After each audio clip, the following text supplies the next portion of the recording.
If you heard money is the root of all evil, money is bad, only certain people are allowed to make money, you have to work hard to make money, this is how you got to do it, and that becomes the foundation subconsciously. That's like recording an audio file. You just keep recording that audio file, it becomes a subconscious program, right? So a lot of people have a relationship with money based on either what they've been told or what they've experienced in their outer environment, right? So then we gain information from our environment, and the stronger the emotion we feel from experiences in our lives, the more altered we feel inside of us, the more the brain freezes a frame and takes a picture. And that snapshot is called the memory. So think about people who have relationships with money, right, from the past. All beliefs are based on past experiences. So you have an experience where you lose money, you have an experience where money's taken away from you, you have an experience where you don't have enough, you're living in a place where there's not enough money, or a family that's not enough money, then the emotion that most people are living by on a moment-to-moment basis is lack. I'm in lack of having something that I want. So the body is saying, I'm waiting for some external event to occur. I win the lottery, I marry the right guy, whatever it is, that you're waiting for that event to occur, that experience produces an emotion. So the emotion then takes away the lack. And so when we play the game in three-dimensional reality, the creation game in three-dimensional reality, we experience separation from everyone or everything because our senses fool us into the illusion, the hallucination of separation. I'm here and you're there. I'm here and the door is over there. So I'm aware that I'm here at one point of consciousness and the door is over there, another point of consciousness. Okay, so in order for me to get from here to the door, I got to move my body and do something through space. I got to do something, and everything in this three-dimensional reality is going to take time and energy. The person who's living in lack is waiting for their wealth to feel abundant. They're waiting for their success to feel empowered. They're waiting for their healing to feel gratitude. They're waiting for their new relationship to feel love. They're waiting for their mystical experience to feel awe. That's the Newtonian model of reality, of cause and effect. Waiting for that event to happen to take away this separation or lack. Nothing wrong with it. It's the way most people create. But what we've discovered is actually something else. The moment you feel gratitude, your healing begins. The moment you feel worthy and abundant, you're generating wealth. The moment you're empowered, you are moving towards your success. The moment you're in love with yourself and you're in love with life, you'll create an equal. The moment you are in awe of life, you're going to have a mystical experience. And so that's causing an effect. It's so important for people to remember that they're the creators of their lives instead of the victim of their life. The victim is saying, I'm feeling this way because that person or that circumstance or I don't have any money is causing me to feel this way. That's my relationship with money. What that really means is I'm using my lack to reaffirm my dependency, my addiction, my conditioning. That's my relationship with money, is that I put my attention on money because I don't have it.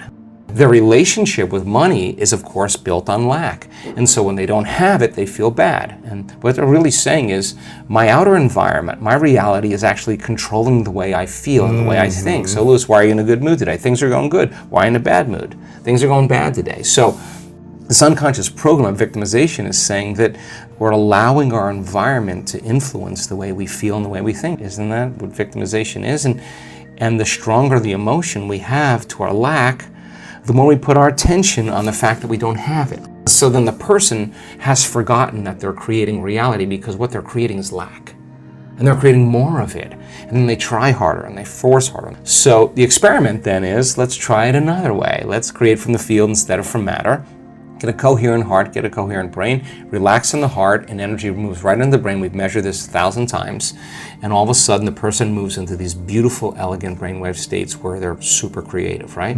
So the longer you're conscious of that energy, the more you draw that future to you. So then, what does the synchronicity mean? It means whatever you're doing inside of you is producing that effect outside of you. Pay attention to what you did. When the synchronicity happens, do you think you feel suffering or do you think you feel a little excitement? You feel inspired, right? So then that synchronicity is saying, use this energy, use this feeling. It should be easier for you to feel this now and go back and do it again. Keep the experiment going. Then here comes the promotion. Here comes the email. Whoa, we have something happening here. And then that becomes the momentum, right? It's so much easier to forget that vision than to remember it, right? So if you're going to remember it, you got to keep it alive in your mind. How do you keep it alive in your mind? You disconnect from your environment. You close your eyes. You play music in the background.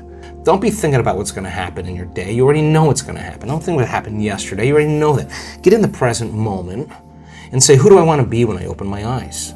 One day, one shot, one lifetime. What would an abundant person do? Let me rehearse that with my eyes closed. Let me remind myself who I don't want to be.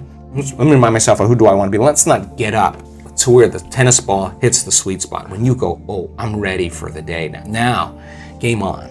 Now, if you can maintain that modified state of mind and body the entire day without defaulting by seeing someone or doing something, stay in that state, the experiment still continues. And you're changing your energy. Doesn't happen in 2 days, you're not that good. That's it. You're not that good. People who show up for the 21 weeks in a row, this woman, 21 weeks in a row, the end of 21 weeks, she knew it.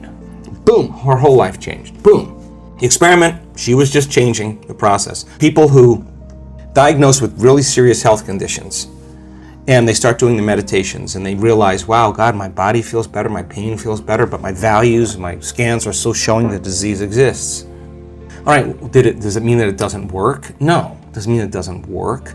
It means like, what am I doing the other 15 hours of the day? Oh my God, I'm in lack, I'm in fear, I'm responding to the same people in the same ways. And you gotta think about this. As long as your response to everything in your life is the same, you're not changing. So change your response to things in your life and you're in the process of change. So then, now I gotta get good with my eyes open. Now I gotta be able to rehearse, oh my God, I fell from grace at that moment in my day. Oh my God, I defaulted back to the old self. All right, no, so it's only forgive yourself. Like there's a forgiving process, like shoot. But if you're truly playing the game, who cares, right? You just go, oh God, let me brush myself off. Let me get back in my heart here. Let me get back in that place. Let me remember, let me get back in this energy. And let's try it again. Let's try it again. And let's just keep the experiment going. Now, does that mean you have to be irresponsible? No, you still have to navigate with ethics and morality. You still have to have personal conviction. You still have to have a vision that's bigger than you and somehow that motivates you because not only you're doing it for selfish reasons, but to contribute to others in some way. Of course, there's going to be recognition and popularity and aggrandizement that goes with it. And money should be the side effect of all that. The game should be so good of your vision of the future. You have to keep alive in your mind. If you have an hour meditation where you're tuning into your abundant future, but then you're spending the other 15 hours a day in lack, don't expect anything to change. You defaulted. So then let's go a step further.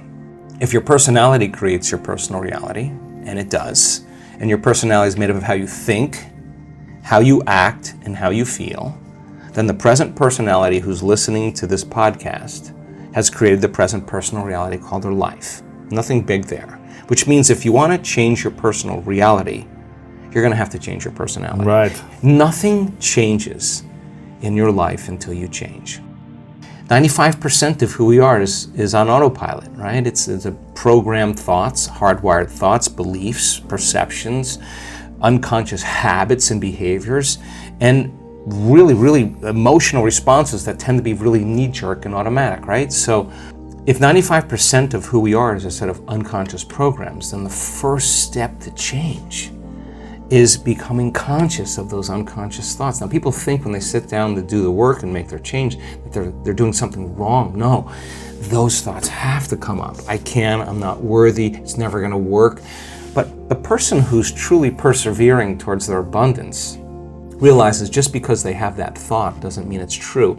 They're curious on what's on the other side of that thought. Well, that's just the thought. And nerve cells that no longer fire together no longer wire together. So you keep moving past that thought, it has less and less power over you, right? Now you have power over it, or better, you're using your brain in the proper way instead of being a victim to your brain. If you complain about money, if you judge people who have it, if you rush when you're in lack, if you cheat when you don't have what you need. An abundant person doesn't do that. you got to look at that and say, I got to break these habits. Yes. Oh my God, if I truly want to be abundant, I can't act this way. Now here's the big one. If I truly want to be a new personality that's in a new personal reality, I can't take lack with me. I can't take unworthiness. I can't take the story that goes along with it with my parents or my grandparents or my ex or whatever. That story has to end, right? I mean, if not now, when?